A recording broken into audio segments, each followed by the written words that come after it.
జై శ్రీ గణేష. మనం మహాభారతం చెప్పుకుంటున్నాం. ఎంతవరకు వచ్చాము? అరణ్యవాసంలో భాగంగా పాండవులు తీర్థయాత్ర చేస్తున్నారు. ఇప్పుడు వాళ్ళు ఎక్కడున్నారు? నరనారాయణ ఆశ్రమంలో ఉన్నారు. ఈ నరనారాయణ ఆశ్రమంలో కొద్ది రోజులు వాళ్ళు గడుపుతుండగా వీళ్ళని జటాసురుడు అనేటువంటి రాక్షసుడు చూశాడు. వాడు ఎలాగైనా సరే ద్రౌపదిని ఎత్తుకెళ్ళాలి అనుకున్నాడు. దానికోసం ఏం చేశాడంటే ఒక బ్రాహ్మణ వేషం కట్టి వచ్చాడు.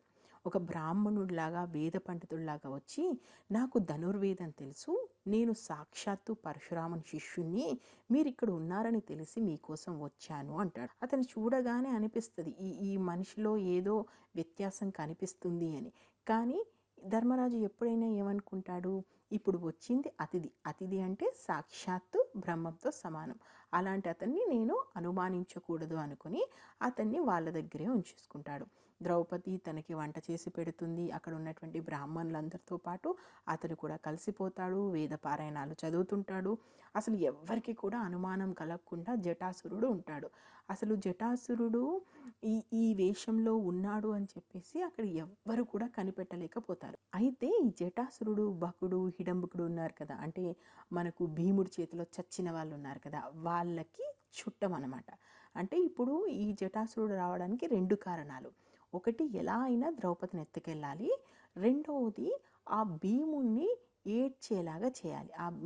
నా చుట్టంలే అంటే నా స్నేహితుల్ని చంపినట్టు భీముణ్ణి ఏడ్చేలాగా చేయాలి. ఇవి రెండు కారణాలతో అక్కడ తిరుగుతున్నాడు. ఇలా కొన్ని రోజులు తిరుగుతూ తిరుగుతూ అతను ఏం చూస్తాడంటే, భీముడు వేట కోసం వెళ్తాడు, లేదంటే కట్టెలు తేవడానికి వెళ్తాడు, ఇలా రకరకాలుగా వెళ్తుంటాడు బయటికి. అలా ఎప్పుడు వెళ్తాడు, ఏ ఏ సమయంలో వెళ్తాడు, దీని మీద ఒక కన్నేసి ఉంచుతాడు. ఇలా కొన్ని రోజులు గడిచిన తర్వాత ఒకరోజు భీముడు, సరే నేను బయటికి వెళ్ళి వస్తాను అని చెప్పేసి బయటికి వెళ్ళగానే ఈ జటాసురుడు తన అసలు రూపంలోకి వచ్చేస్తాడు. ఎంత భారీ కాయంగా పెరిగిపోతాడంటే ఒకేసారి ఒక 50 ఇంతలు పెరిగిపోతాడు. పెరిగిపోయి ఓ చేతిలో ధర్మరాజుని పట్టుకుంటాడు, ఓ చేతిలో ద్రౌపదిని, నకులుని పట్టుకుంటాడు. సహదేవుడు ఏం చేస్తాడంటే వాడి చేతుల మధ్యలో నుంచి కిందికి జారుతాడు. కిందికి జారి వచ్చేసి ఎదురుగా వచ్చేసి ముందు వాళ్ళని దించు అని చెప్పేసి ఆ రాక్షసుని అడ్డుకునేటువంటి ప్రయత్నం చేస్తుంటాడు. కానీ ఇంతలో రాక్షసుడు ఏం చేస్తాడంటే ఆకాశంలోకి ఒక్కసారిగా ఎగురుతాడు. అప్పుడు వెంటనే ధర్మరాజు తన శక్తినంతా తీసుకొని, ఓవైపు అంటే ఒక చేతిలో ఇప్పుడు ధర్మరాజు ఉన్నాడు, ఒక చేతిలో నకులుడు ఉన్నాడు కదా. ధర్మరాజు ఒక భుజం మించి ఒత్తుతూ ఉంటాడు, అంటే కిందికి ఒత్తుంటాడు. ఇంకో భుజం మించి నకులుడు ఒత్తుతుంటాడు. పైన ఈ బరువును భరించలేకపోతుంటాడు ఆ రాక్షసుడు. మరొకటి, సహదేవుడు ముందుకు వచ్చేసి ఆ రాక్షసుని ఆపడానికి ప్రయత్నం చేస్తూ అతని మీద బాణాలేస్తూ అతన్ని ఆపుతూ భీమా భీమా అన్న అన్న అని అరుస్తూ ఉంటాడనమాట. ఇంతలో సహదేవుడు ఇలా అరుపు విని అటువైపుగా వచ్చేస్తాడు భీముడు. వచ్చి చూసేసరికి ఏముంది, సహదేవుడు కింద యుద్ధం చేస్తుంటాడు, పైన రాక్షసుని చేతిలో అటువైపు ధర్మరాజు, నకులుడు, ద్రౌపదిని చూసేసరికి వెంటనే ఎక్కడ లేని కోపం వచ్చి, ఎవడనుకుంటున్నావురా నన్ను, ఎంతోమంది రాక్షసులు నీలాంటి వాడిని చంపాను అంటే, వెంటనే జటాసురుడు ఏమంటాడు, నువ్వు చంపావు అందుకే ప్రతీకారం తీర్చుకోవడానికి నేను వచ్చాను అంటాడు.